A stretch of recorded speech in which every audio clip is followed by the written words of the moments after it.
Hello viewers, welcome to the channel. आज की इस वीडियो में हम करने वाले हैं क्लास 7 का हिस्ट्री का chapter new kings and kingdoms के source based question answers. Viewers, video शुरू करने से पहले आपको बता दें, इस चैनल पर दिखाई जाने वाली सभी videos classes wise different playlist में ग्रुप की गई हैं और सभी प्लेलिस्ट के लिंक आपको डिस्क्रिप्शन बॉक्स में मिल जाएंगे।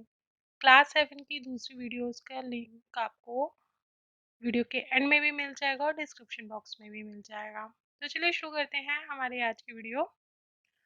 आज का जो पैराग्राफ है वो है चोला temples often became the nuclei of settlements which grew around them। Temples के चारों तरफ सेटलमेंट हो जाती थी। These were centers of craft production। Temples were also endowed with land by rulers as well as by others। The produce of this land went into maintaining all the specialists who worked at the temple and very often lived near it। जो भी वहाँ पर काम करते थे temple में और उसके आसपास रहने लग जाते थे, तो उनको उनका जो मेंटेनेंस था वो सब उसी से होता था। Like priests, garland makers, cooks, sweepers, musicians, dancers, etc. In other words, temples were not only places of worship, they were the hub of economic, social, and cultural life as well. Clear? Let's discuss question answer based on this. First question is Chola temples were places of worship as well as the places of options are economic life, social life, and cultural life, or both one and two. Answer is both one and two. So, जो चौला जो temples थे, they were the places of worship as well as economic, social, and cultural life. Hub of economic, social, and cultural life.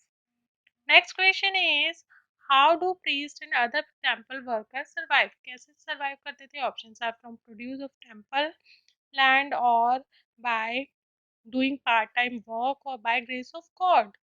Answer is from produce of temple land। temple की को जो land मिल provide होती थी, जो राजा लोग थे और जो अदर पीपल थे, वो जो लैंड मिलती थी तो उसका जो प्रोडक्शन होता था, उससे जो भी अर्निंग्स होती थी उससे सभी का मेंटेनेंस होता था। Next question is Chola temples were nuclei of options are worship, settlement और presence of God. Answer is settlement. Nuclei था मींस सेंटर था, सेंटर पॉइंट था। टेम्पल में वर्शिप होती थी और उसके चारों तरफ क्या था, वहां पर सेटलमेंट होती थी। जो जितने भी स्पेशलिस्ट थे वो सब टेम्पल की चारों तरफ रहने लगते थे, तभी तो सोशल और कल्चरल लाइफ का हब बन गया था। Next question is in Chola empire most of the craftsman live. Options are near palace, around temples और in the city. Answer is around temples.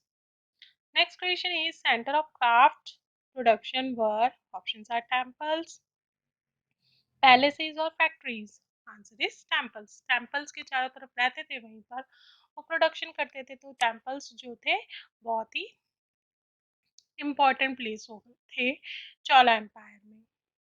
That is all for today. I hope आपको video पसंद आई होगी। Video कैसी लगी comment box में comment करके जरूर बताएगा। वीडियो पसंद आए तो वीडियो को लाइक कर दीजिए, फ्रेंड्स के साथ में, रिलेटिव्स के साथ में ज़्यादा से ज़्यादा शेयर कीजिए। चैनल पे पहली बार आया तो चैनल को सब्सक्राइब कर लीजिए, साथ ही बेल आइकन को प्रेस कर लीजिए ताकि आपको नए नए वीडियोस की नोटिफिकेशन टाइम टू टाइम मिलते रहें। फिर मिलेंगे एक नई वीडियो में एक नए चैप्टर के साथ। तब तक के लिए bye bye, have a great day.